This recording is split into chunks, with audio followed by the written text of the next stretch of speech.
ఈరోజు కూటమి ప్రభుత్వం చర్యలు చూస్తుంటే ఎంత నీచంగా తయారైందంటే, ఎలక్షన్ ముందేమో మేము తప్పితే ప్రజలను ఆదుకునేవాడు ఎవడు లేడన్నట్టు పెద్ద పెద్ద మేనిఫెస్టోలు అబద్ధాలు ఇచ్చేయడం.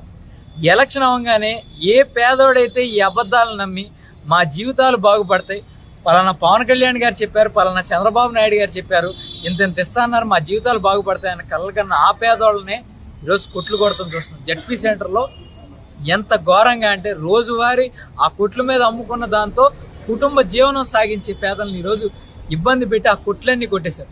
కనీసం ఎందుకు కొట్టారని టీపీఓ గారిని అడిగితే నాకు కమిషనర్ ఆర్డర్ ఉందంటారు. కాదండి, వీళ్ళు కోర్టుకు వెళ్ళారు, కోర్టు నుంచి స్టేటస్ కో ఉందని చూపిస్తుంటే స్టేటస్ కో లేదు, ఏం లేదు, కోర్టు మాకు సుప్రీం కాదు, కమిషనర్ సుప్రీం అన్నారు.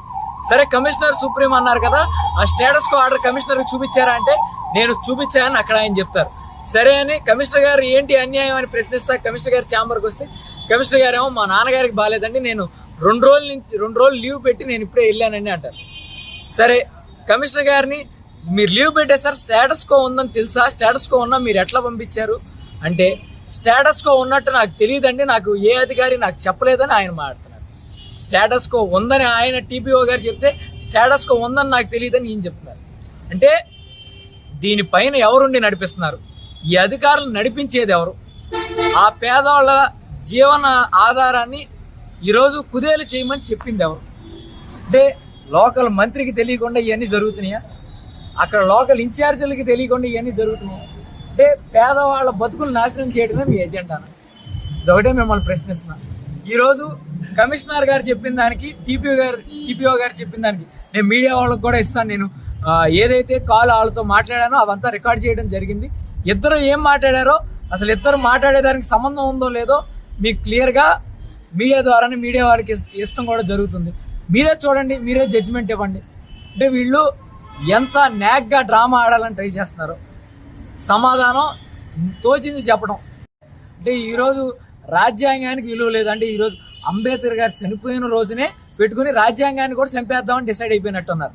వీళ్ళ రాజ్యాంగం ఒకటి కొత్తది పెట్టేసుకుని మనం ఎవరు రాసిన రాజ్యాంగానికి మనకు లేదు, కోర్టు లేదు, ఏమీ లేదు, మంత్రి పైనుంచి ఫోన్ చేయడం జరుగుద్ది, కింద కమిషనర్ ఆర్డర్ ఇచ్చేయడం జరుగుద్ది, కింద అధికారులు చేయడం జరిగింది. ఒక కోర్టు ఆర్డర్ లేదు, ఒక లాయర్ మాట వినేది లేదు, పేదవాళ్ళని కనీసం హ్యుమానిటేరియన్ గ్రౌండ్స్లో ఆలోచించేది లేదు. ఈరోజు మళ్ళీ కమిషనర్ గారు మేము డిమాలిష్ చేయలేదంటాడు, ఈయనేమో నేను డిమాలిష్ చేశాను. ఇవన్నీ మీకు నేను మాట్లాడిన ఫోన్ కాల్స్ అన్ని ఆ ఆడియో ప్రూఫ్, వీడియో ప్రూఫ్ మీకు ఇవ్వడం కూడా జరుగుతుంది. ఖచ్చితంగా చూసి ఒకటే చెప్తున్నా, ఎల్లకాలం రోజులన్నీ ఒకేలాగా ఉండవు. ఎవరైతే అధికారులు ఈరోజు పేదల మీద పడుతున్నారో, ఎవరైతే అధికారులు నాకు మంత్రి ఉన్నాడు నన్ను ఏం చేయలేరండి, మంత్రి తలకిందులు అవడం ఎన్నో రోజులు పడద్దు రాజ్యాంగంలో, అది తెలుసుకోండి. ప్రజలు ఓటుతోనే మంత్రి అవుతారు, ఆ ప్రజలు కొల్లగొడితే అది తిరగబడటానికి కూడా ఎక్కువ రోజులు పట్టదు. కాబట్టి మీరు అన్యాయంగా వెళ్తే, ఎవడో రాజకీయ నాయకుడు చెప్పాడని అన్యాయం చేయాలని చూస్తే మాత్రం ఖచ్చితంగా దాని పర్యవసానాలు అనుభవించాలని ఖచ్చితంగా ఎవరైతే దీని వెనకాల ఉన్నారో, ఈ పేదల కన్నీరు వెనకాల ఎవరైతే ఉన్నారో ప్రతి ఒక్క అధికారికి చెప్తున్నా ఖచ్చితంగా దీని యొక్క పర్యవసానాలు చూస్తారని తెలియజేస్తూ సెలవు.